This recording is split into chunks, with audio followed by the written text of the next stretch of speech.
Very good questions, my dear students. I will clear all your doubts.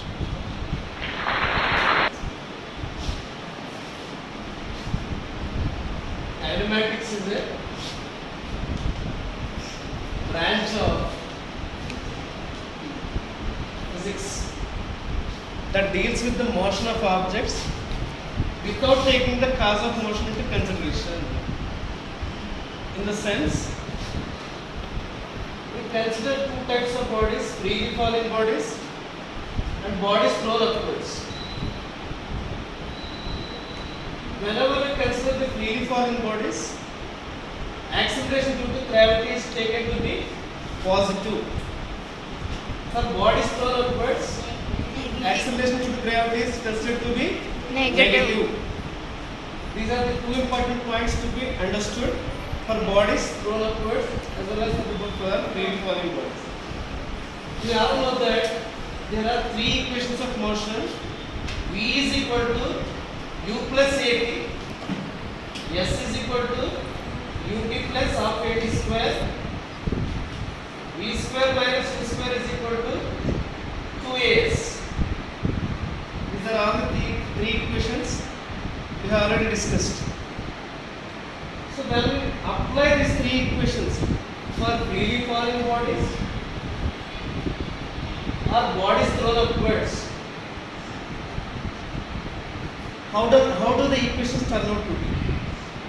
When we apply these three equations for freely falling bodies or for bodies thrown upwards, A will be replaced by G. S is nothing but height. Therefore, we are classifying this type of equations into two categories like this: freely falling bodies, bodies thrown upwards, bodies thrown upwards.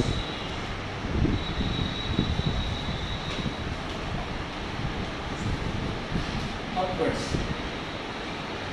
For freely falling bodies, acceleration due to gravity is considered to be Kinematics. positive. Therefore, V is equal to U plus GT. H is equal to, here distance is no more distance. Here distance is replaced by height. Therefore, H is equal to UT plus half GT square. V square minus U square is equal to 2GH. When I put the same set of equations for bodies thrown upwards, V is equal to A will be replaced by minus G, because for bodies thrown upwards, acceleration due to gravity is negative. Therefore, V is equal to U minus GT. H is equal to UT minus half GT square. V square minus U square is equal to minus 2GH, because A is minus G, S is replaced by height of the body. Therefore, these three are the set of equations which represent the bodies for freely falling bodies. These are the set of equations which represent freely falling bodies. These are the set of equations which represent bodies thrown upwards. But there are some things which are to be kept in mind while deriving these remaining factors. So what are those factors? For example, when you want to find out the maximum height reached by a body, maximum height reached by a body, time taken by the body to reach maximum height, time taken by the body to come to the ground. These are the three important factors to be taken into consideration. For example, when you want to find the maximum height, will you go to this case or this case? Maximum height means we are throwing a body in the upward direction. That's why maximum height, we are selecting this equation: V square minus U square is equal to minus 2GH. Minus 2GH. We all know that when the body is thrown upwards, on reaching the maximum height, final velocity becomes 0. On reaching the maximum height, final velocity becomes 0. Therefore 0 square is v becomes 0. 0 square minus u square is equal to minus 2gh. Minus 2gh. Therefore minus u square is equal to minus 2gh. I am cancelling minus both sides. Therefore h is equal to u square by 2g. This is the equation which represents maximum height reached by a body. Maximum height Reached by a body. When you want to find out the time taken by the body to reach maximum height. To reach maximum height. So we are selecting this equation. V is equal to taken by the body to reach maximum height. Let us select this equation. V is equal to u minus gt. V minus GT. u minus gt. Not this equation. V is equal to u minus gt. So since time of ascent, let us suppose this is t1, time of descent is t2. T2. Therefore, I am reaching maximum height, final velocity becomes 0. I am reaching maximum height, final Final velocity 0. Therefore, 0 is equal to u minus gt1. Since it is minus gt1 is brought to left side, it will turn out to be plus. gt1 is equal to u, t1 is equal to u by g. This is called time of ascent. Time of ascent. Time of ascent. Now let us see the time of descent. Time of descent means time taken by the body to come to the ground. Time taken by the body to come to the ground. So here we are selecting this equation. So should we go to this case or this case? Tell me. Time taken by the body to come to the ground. We should be careful. Sorry. We have to go to this case because this represents the bodies freely falling bodies. This is the case which represents Freely body. H is equal to ut plus Half T. half gt GT square. square. H is equal to UT plus half GT square. But u is equal to 0 because for freely falling bodies you don't have to apply any initial velocity. It will come to the ground automatically without having to apply any force because of gravity. Gravity. Therefore u becomes 0.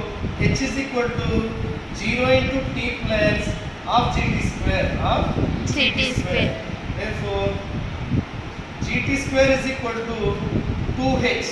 gt square is equal to 2h. t square is equal to 2h by g. T square is equal to 2h by g. Now I am applying square root both sides here. T is equal to root of 2h by g. Root of 2h by g. So we are taking time of ascent as t1. That will be time of descent is t2. That will be t2. t2 is equal to root of what is the maximum height we have got here in the formula? H. U square by 2g. Now h is replaced by u square by 2g because you are dropping this object from maximum height. Therefore, this is equal to t2 is equal to t2 is equal to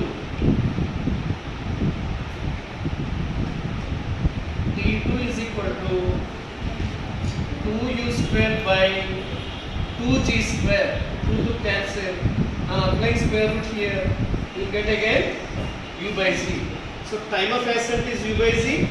Time of descent is also u by z. So time taken by the body to come to the ground, t2 is also u by z.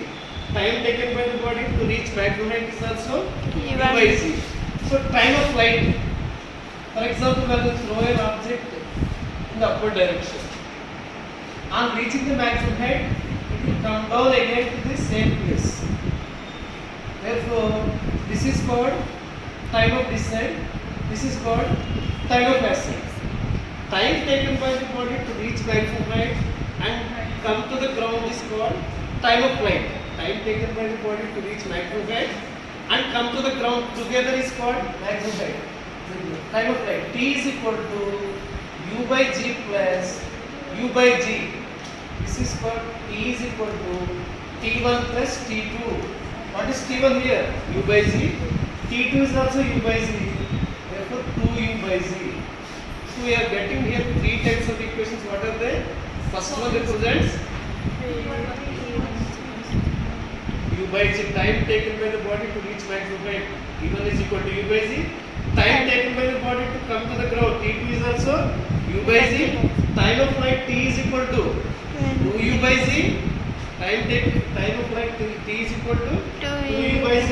And maximum height H is equal to U square by 2Z. U square by 2Z. So in this way we can find out different types of equations.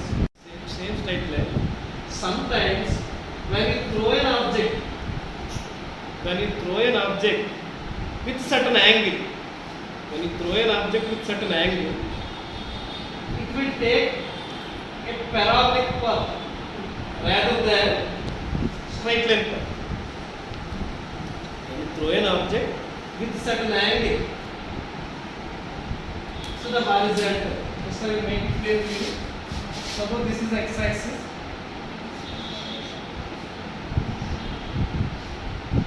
Here is y-axis. I am throwing an object with certain angle to the horizontal. I am throwing an object with certain angle theta with the horizontal. In this case, the bodies need not move in a straight line. It will take a curved path like this. What is this path called? Curved path. This is otherwise called a parabolic path. When you throw an object with certain angle, other than 90 with the horizontal, it will take a parabolic path. This is called a projectile. What is it called? Projectile. When you throw an object with certain angle, other than 90 with the horizontal, it is called a projectile. The motion of this path of an object is called projectile motion. Suppose this is the point O. You are throwing an object with certain angle theta with the horizontal. It will take a parabolic path like this. That the initial velocity of the object with which it is thrown is u meters per second. So on reaching this point,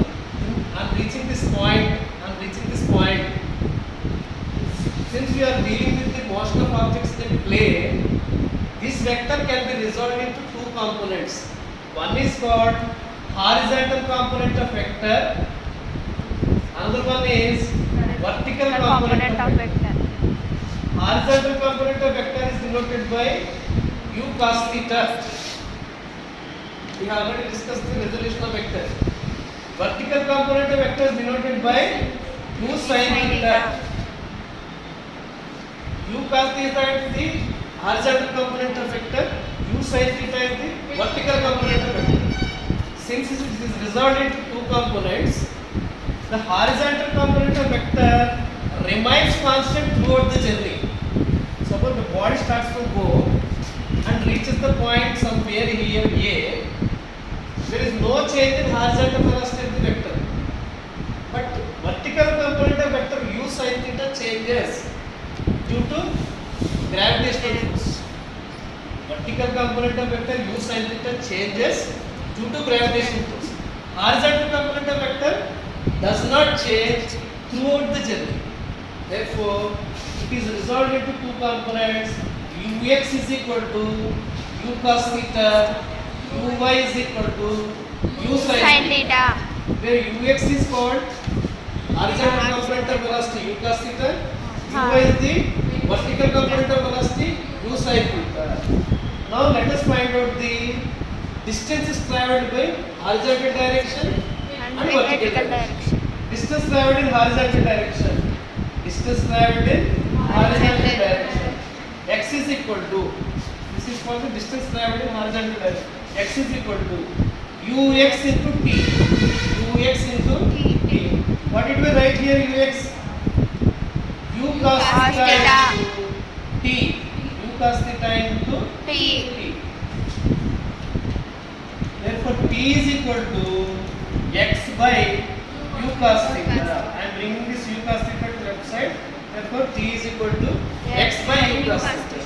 Now let us find out the vertical distance traveled. Vertical distance traveled. So since from the equation h is equal to ut plus vertical component of gt square, ut plus Of gt square. Here, if the body is thrown upwards, here one minute. If the body is thrown upwards with certain angle, therefore acceleration due to gravity is to be taken by minus g. Is to be taken by Minus g. because we are also throwing an object to a certain height with certain angle. Therefore, g is negative. G is Negative. therefore h is equal to uy. Vertical component is denoted by Uy. uy into t minus half gt square. H is equal to our vertical distance can be replaced by y. Vertical distance traveled is denoted by y. Therefore, y is equal to what is uy equal to here? U sin theta. U sin theta into t minus half gt square. But what did we get to t here? T is variable, but t is equal to x by u cos theta. T is equal to X by u cos theta. Therefore, y is equal to u sin theta into T t can be replaced by x by u cos theta. X by u cos theta. minus half g into again t x by u cos theta whole square. Therefore, y is equal to u get cancelled. X into sin theta by cos theta Tan theta. minus 1 by 2 g into x square u square cos square theta. U square Cos square theta. U square cos square theta here. U square cos square theta. Therefore, I am getting final equation y is equal to x tan theta minus 1 by 2 into g square by gx square by u square cos square theta. Therefore, let us suppose that tan theta is equal to some constant a. Ax minus 1 by 2 into, let us suppose that 1 by 2 into g by u square cos square theta is b. 1 by 2 into g by u square cos square theta is b. 1 by 2 into g by u square cos square theta is b. Ax minus bx square. Now you are getting an equation y is equal to ax minus bx square. It represents a parabola. What is the equation of parabola? Y is equal to mx square. Y is equal to mx square.